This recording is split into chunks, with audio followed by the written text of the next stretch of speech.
Cela faisait des semaines que Volodymyr Zelensky, le président ukrainien, les réclamait. Et ça y est, les chars lourds occidentaux arrivent. L'Allemagne a accepté hier de livrer des léopards 2 à Kiev et autorise aussi les pays qui en possèdent à le faire. Et dans la soirée, les États-Unis de Joe Biden ont emboîté le pas.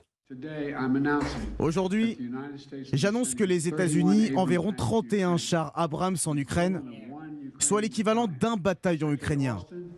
Et tous ces chars Abrams, Léopard, ils brûleront, prévient le Kremlin, qui pourrait décider d'une contre-offensive fin février, début mars, pour la date anniversaire de l'invasion de l'Ukraine. Cela fera déjà un an.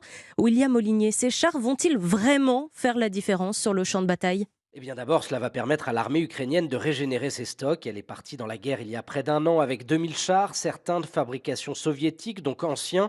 Mais depuis l'invasion russe, la moitié a été détruite. Kiev va donc retrouver une puissance de feu indéniable, d'autant que les chars occidentaux promis peuvent tirer pour certains d'entre eux jusqu'à 4 km de distance, contre 3 km pour les blindés russes. Pour autant, la question centrale reste le nombre de chars disponibles. Les Occidentaux ne concéderont pas la totalité de leur stock. Ils se sont engagés sur une centaine d'unités quand les Ukrainiens en réclament 300 pour pouvoir contrer le Kremlin sur le champ de bataille.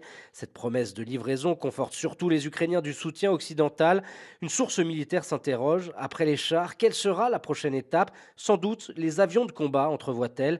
Les chasseurs américains F-35, très convoités par Kiev depuis le début de la guerre, armement qui jusqu'à présent a toujours été refusé en raison du risque d'escalade. Merci William Molinier, spécialiste défense d'Europe 1 et ses avions de combat. Volodymyr Zelensky les réclame déjà avec des missiles longue portée.